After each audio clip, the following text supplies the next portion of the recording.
కేంద్రంలో 12 ఏళ్లుగా కొనసాగుతున్న నరేంద్ర మోడీ పాలన ఒక అద్భుతమని కేంద్ర మంత్రి కిషన్ రెడ్డి అన్నారు. దేశ ఆర్థిక వ్యవస్థలో బొగ్గు రంగం అత్యంత కీలక పాత్ర పోషిస్తుందని ఆయన స్పష్టం చేశారు. బొగ్గు రవాణా ద్వారానే భారతీయ రైల్వేకి సుమారు 50% ఆదాయం సమకూరుతోందని తెలిపారు. దేశంలోని విద్యుత్ ఉత్పత్తిలో 72% పైగా బొగ్గు ఆధారంగానే జరుగుతోందని గుర్తు చేశారు. గతంలో కాంగ్రెస్ నేతృత్వంలోని యూపీఏ ప్రభుత్వ హయాంలో బొగ్గు శాఖలో భారీ అవినీతి జరిగిందని కిషన్ రెడ్డి ఆరోపించారు.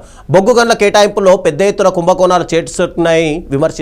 అయితే మోడీ అధికారంలోకి వచ్చాక అత్యంత పారదర్శకంగా అవినీతికి ఆస్కారం లేకుండా గనుల కేటాయింపులు జరుగుతున్నాయని ఆయన వివరించారు.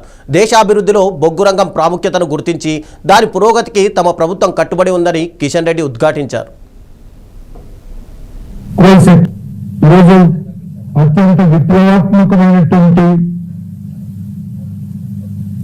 సంస్కరణలకు మైనింగ్ సెక్టార్, కోల్ సెక్టార్ ఒక ప్రతీకగా నిలుస్తుంది.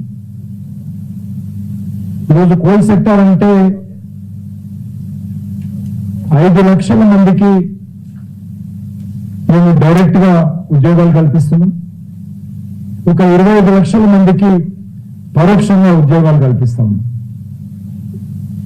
దేశంలో అత్యంత కీలకమైనటువంటి సెక్టార్ ఈరోజు ఈ యొక్క కోల్ సెక్టార్ అనే సందర్భంగా మనం వస్తున్నాం.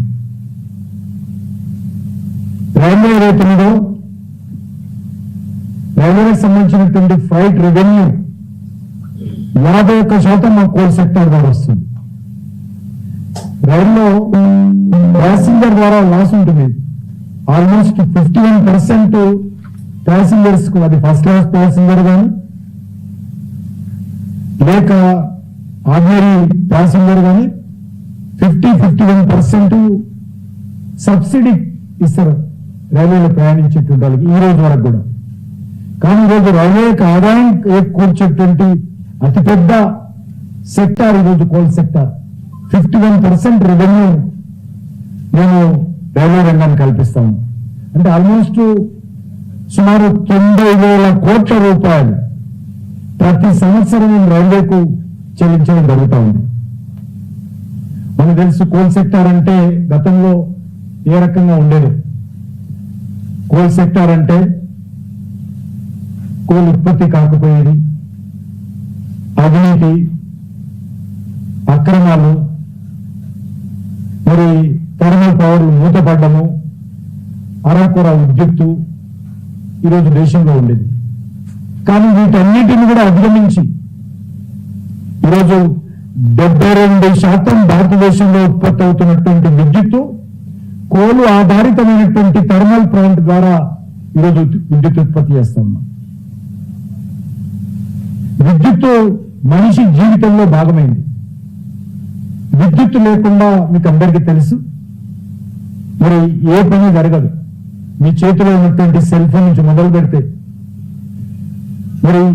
ప్రతి విషయంలో విద్యుత్ కీలక పాత్ర పోషిస్తుంది. మనకు తెలుసు నరేంద్ర మోడీ గారు ప్రధానమంత్రి కాకముందు 2013-12లో మన ఇందిరా పార్క్ దగ్గర పారిశ్రామికవేత్తలు ధర్నా చేశారు. మా పరిశ్రమలకు విద్యుత్ ఇవ్వండి అని. కార్మికులు ధర్నా చేశారు. రైతులు ఎప్పుడు కోతలు ఉంటావో, ఎప్పుడు కొరత ఉంటుందో తెలియని పరిస్థితిలో ఉండేది. అటువంటి పరిస్థితి నుంచి ఒక హైదరాబాదే కాదు, యావత్తు భారతదేశం ఈరోజు విద్యుత్ కొరతలు లేనటువంటి నూతన భారతాన్ని నిర్మాణం చేయడంలో కోల్ సెక్టార్ కూడా కీలక పాత్ర పోషిస్తుందనే విషయాన్ని చెప్పడం కోసం ఇవన్నీ చెప్పాను.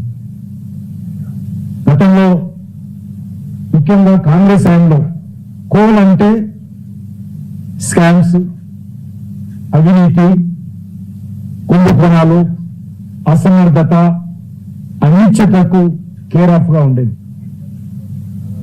అటువంటి ఈ రకమైనటువంటి